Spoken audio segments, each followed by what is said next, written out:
Hello दोस्तों, मैं self मोहित कुंडू और आज हम करेंगे रिप्रोडक्शन चैप्टर। ये देखो बहुत ही इंपॉर्टेंट चैप्टर है आपका, जो कि 6 to 12 क्लास हर क्लास में आता है आपका। और आप किसी भी तरह के एग्जाम के अंदर बैठ लो, आपको यहाँ से क्वेश्चन मिलेगा ही मिलेगा 100%। तो लेट्स स्टार्ट नाउ। देखो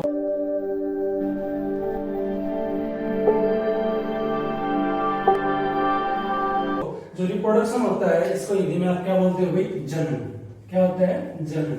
अब इसकी अगर डेफिनेशन देखी जाए तो रिप्रोडक्शन की क्या होती है? Physiobiological process by which one और two parents produce their progeny to maintain their number, that is known as reproduction. एक या दो पेरेंट्स मिलकर अपने बच्चे पैदा करते हैं ताकि वो अपने नंबर को बना के रख सकें, उसको आप क्या बोलते हो? जनन। अब जो आपका रिप्रोडक्शन है भाई, ये दो तरह का होता है। रिप्रोडक्शन कितनी तरह का होगा? 2 टाइप का भाई। कौन कौन सा? देखिए रिप्रोडक्शन के 2 टाइप कौन कौन से होते हैं आपके? एक तो एसेक्सुअल रिप्रोडक्शन, कौन सा हुआ? एसेक्सुअल। और दूसरा होता है सेक्सुअल रिप्रोडक्शन। क्या फर्क आएगा? सबसे पहले आपको इनका फर्क पता होना चाहिए, सेक्सुअल और एसेक्सुअल के अंदर क्या क्या डिफरेंस है।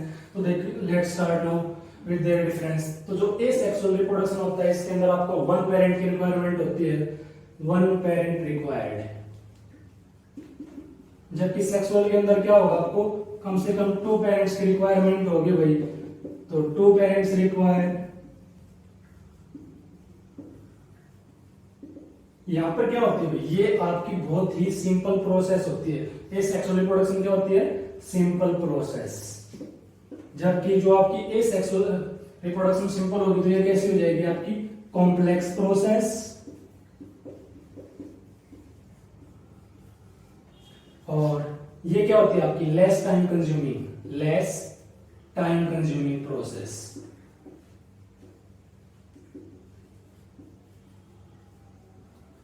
और इसमें क्या होता है आपका? ज्यादा टाइम लगता है भाई, मोर टाइम कंज्यूमिंग। एसेक्सुअल के अंदर गैमेट फॉर्मेशन नहीं होती है भाई। इसके अंदर gamete formation does not take place. Gamete formation does not take place। जबकि सेक्सुअल के अंदर क्या होगा आपका? Gamete formation take place. Gamete formation formation takes place. और यहां पर देखिए आप, इसके अंदर अगर गैमेट फॉर्म कोई चीज बनी है तो उसका फ्यूजन भी होगा। तो आप लिख सकते हो fusion of gamete take place. Fusion of gamete takes place. जबकि वहां ऐसा कुछ नहीं होता भाई। इसके अंदर fusion of gamete does not take place. Asexual के अंदर ना डज नॉट टेक प्लेस। और सेक्सुअल के अंदर क्या हो जाएगा? फ्यूजन होगा भाई, फ्यूजन टेक प्लेस। एसेक्सुअल के अंदर क्या होता है भाई? क्लोन्स फॉर्म होते हैं। क्या बनेंगे? Clones are formed. क्लोन्स का मतलब क्या है? जो बच्चे पैदा होते हैं भाई, क्लोन्स आर फॉर्म्ड, वो बिल्कुल अपने माता पिता जैसे होंगे। और जो सेक्सुअल रिप्रोडक्शन में होते हैं उनके अंदर क्या होते हैं? वेरिएशंस आते हैं भाई। जैसे कि मैं आप मेरे को देख सकते हो, मेरे पेरेंट्स, मैं बिल्कुल एग्जैक्ट अपने मम्मी या पापा ही कॉपी नहीं होगा। मेरे अंदर क्या होगा? थोड़ा डिफरेंस होगा। और क्या लिख सकते हो? डिफरेंस। अब जो है ना आपका एसेक्सुअल के अंदर लोअर ऑर्गेनिजम्स में होता है, लोअर ऑर्गेनिजम्स के अंदर, और it take place in lower organisms. और सेक्सुअल किसके अंदर होता है भाई? हायर ऑर्गेनिजम्स के अंदर। Take place in higher organisms.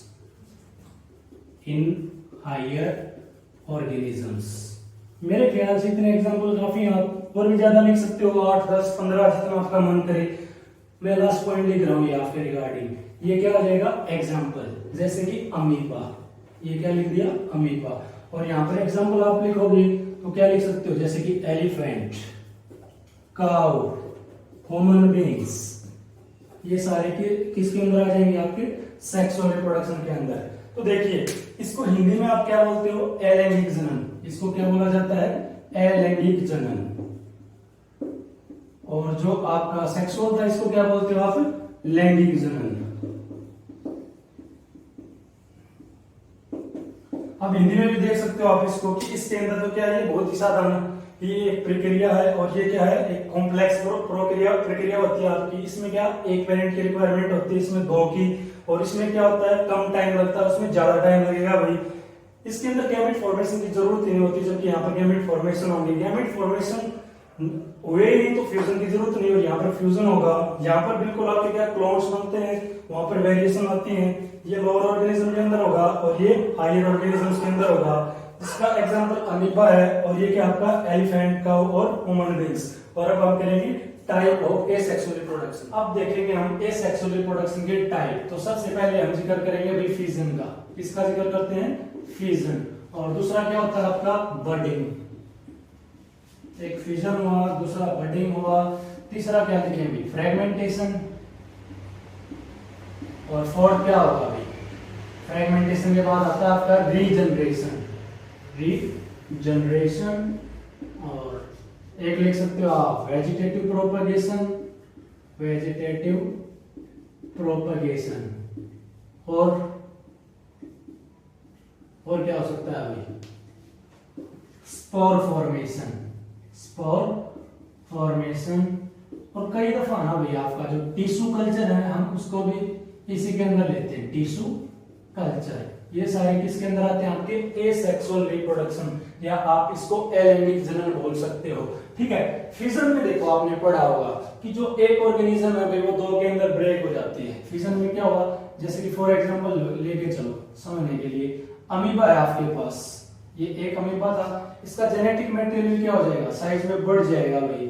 और ये एक सेल थी वो दो के अंदर ब्रेक डाउन हो जाती है। तो पहले तो न्यूक्लियस का डिवीजन होता है, पहले किसका डिवीजन होगा, न्यूक्लियस का, और फिर होता है साइटोप्लाज्म का। तो एक अमीबा से दो अमीबा का बनना, ये आपका क्या कहलाता है, फिजन। मोस्टली आप हर बुक में पढ़ते हो। फिजन का एग्जांपल क्या हो जाता है, अमीबा, याद रखोगे, इंपॉर्टेंट है भाई, बाइनरी फिजन। इसी वजह से जो आपकी यूनिसेलुलर ऑर्गेनिजम्स होती हैं आप उनको इमोर्टल बोलते हो। इमोर्टल का मतलब क्या है कि जो आपकी यूनिसेलुलर ऑर्गेनिजम्स हैं उनकी कभी डेथ नहीं होती, ऐसा बोला जाता है, क्योंकि उनकी एक सेल से ही आपकी दो सेल बन गई। जबकि आपने जो पढ़ा था कि every living organisms are mortal, और मैं आपके सामने बोल रहा हूं कि unicellular organisms in which fission take place they are, you can call them immortal. Is that clear? क्योंकि उनके अंदर ग्रोथ और रिप्रोडक्शन दोनों ही सिनोनियम होते हैं एक दूसरे के। अब बात आती है budding.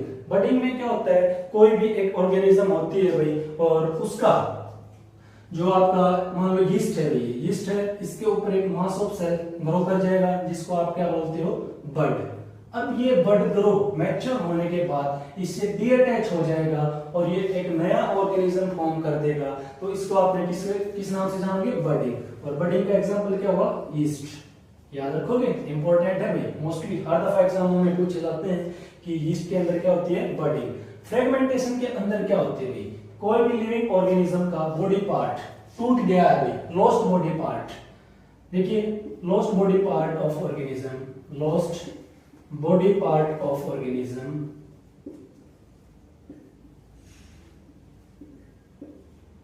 germinate as new organism, germinate as new organism। Example क्या रहेगा फ्रेगमेंटेशन का, एग्जाम्पल है भी बहुत इंपॉर्टेंट, हाइड्रा। हाइड्रा का अगर कोई पार्ट टूट गया है, लिजार्ड बोल सकते हो आप, लिजार्ड के अंदर भी ऐसा ही होता है। दूसरी बात आती है रीजनरेशन। रीजनरेशन भी दो तरह का हो सकता है। जनरली आप बुकों में ना एक ही टाइप पढ़ते हो रीजनरेशन, और इसका एग्जांपल पढ़ लेते हो आप ट्रू रीजनरेशन। रीजनरेशन दो तरह का हो सकता है, एक तो फॉल्स और एक होता है ट्रू। एक तो क्या होता है फॉल्स और दूसरा क्या होता है ट्रू। क्या फर्क है इन दोनों रीजनरेशन के अंदर, फॉल्स और ट्रू के अंदर? फॉल्स में तो कोई बॉडी पार्ट टूटता है और वो वापस से रीजनरेट हो जाता है, जैसे कि लिजार्ड की टेल, छिपकली की जो पूंछ होती है, आपको देखा भी होगा कि आप लोगों ने, वो टूटने के बाद अकेली जो पूंछ होती है वो दोबारा से ग्रो कर जाती है। जबकि ट्रू रीजनरेशन किसके अंदर मिलता है, प्लेनेरिया। इसका एग्जांपल क्या आ जाएगा, प्लेनेरिया। ये बहुत इंपॉर्टेंट है भाई, बहुत दफा बहुत एग्जामों के अंदर पूछा जा चुका है ये, ठीक है। और लास्ट में ये आता है आपका वेजिटेटिव प्रोपगेशन। वेजिटेटिव प्रोपगेशन किन के अंदर मिलता है जनरली, प्लांट्स के अंदर जो एसेक्सुअल रिप्रोडक्शन होता है ना भाई, in plants asexual reproduction is known as, in plants asexual reproduction is known as vegetative propagation। VP का मतलब क्या है, वेजिटेटिव प्रोपगेशन। प्लांट्स के वेजिटेटिव पार्ट्स यूज किए जाते हैं। प्लांट्स के कौन कौन से वेजिटेटिव पार्ट होते हैं, वी वेजिटेटिव, ये लिख दिया वेजिटेटिव और पार्ट्स। प्लांट्स के कौन कौन से पार्ट्स को यूज करके आप नए प्लांट्स ग्रो करवा सकते हो?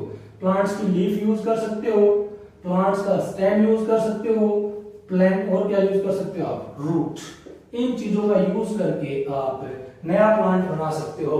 इनके अंदर देखो तीन चीज और आती है, अगर आप देखोगे तो वेजिटेटिव प्रोपगेशन के अंदर एक तो आती है आपकी ग्राफ्टिंग, एक आती है आपकी लेयरिंग और एक होती है आपकी कटिंग।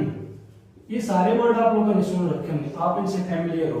देखो ग्राफ्टिंग में तो क्या होता है कि प्लांट के स्टेम किसी पार्ट का होता है भाई, किसी प्लांट का बोल सकते हो आप, और रूट किसी पार्ट की होती है। मान लो देखो मेरे पास एक अमरूद का पेड़ है भाई, और ये क्या है? निकम्मा पेड़ है भाई, इसके ऊपर बिल्कुल भी फल नहीं लगते, फ्रूट लगते ही नहीं।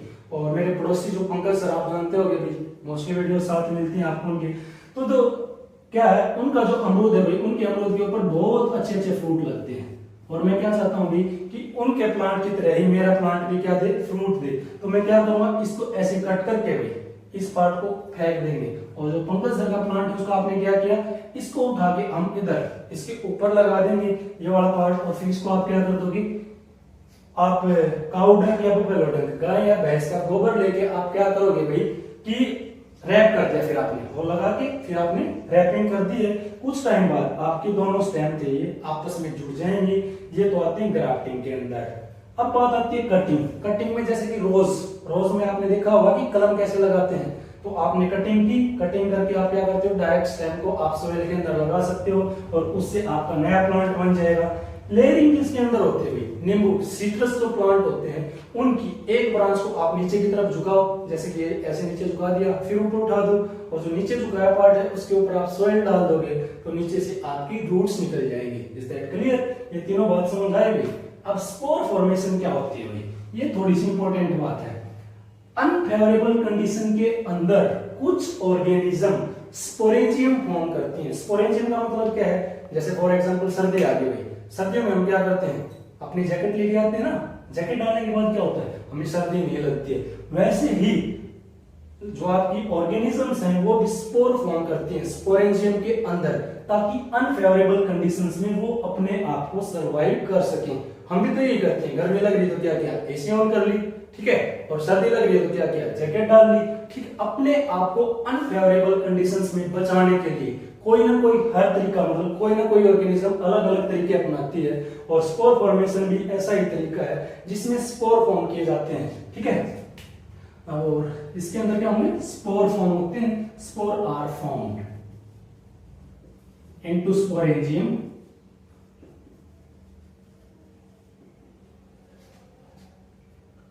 to fight with unfavorable conditions, या worst condition लिख देते हैं भाई, with worst conditions, that is known as spore formation। अब स्पाइरोगायरा होता है, जैसे कि जिसके अंदर क्या होते हैं, स्पोर फॉर्म होते हैं। एग्जांपल क्या है, स्पाइरोगायरा, ठीक है। अब बात आती है टिश्यू कल्चर। कैसे होता है टिश्यू कल्चर? बहुत सारी ऐसी ऑर्गेनिजम्स होते हैं जो कि ना तो सीड प्रोड्यूस करती हैं और ना ही उनकी ये काम आते हैं, जैसे लेयर ग्राफ्टिंग वगैरह। तो उनकी क्या की जाती है, वेजिटेटिव की, यूं बोल सकते हो आप कि जो मेरिस्टेमेटिक सेल ली जाती है। अब आपके मन में क्वेश्चन आया होगा, मेरिस्टेमेटिक सेल क्या होती है? जो सेल बहुत ज्यादा डिवाइड करने की कैपेसिटी रखती हैं उनको आप क्या बोलोगे, मेरिस्टेमेटिक सेल। आप मेरिस्टेमेटिक सेल को लोगे लेबोरेटरी के अंदर, और एक कल्चर के अंदर जब आप उनको ग्रो करवाओगे तो उन सेल से बहुत ज्यादा सेल बन जाएंगे और उनसे आप नए प्लांट उगा सकते हो बहुत ही कम टाइम के अंदर।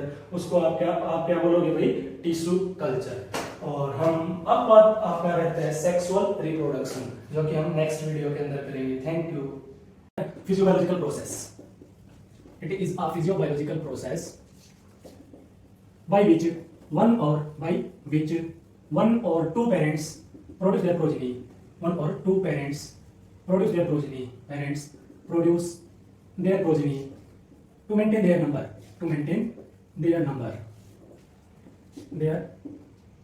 that is known as reproduction। क्या अभी टोटल डेफिनेशन देखोगे तो आप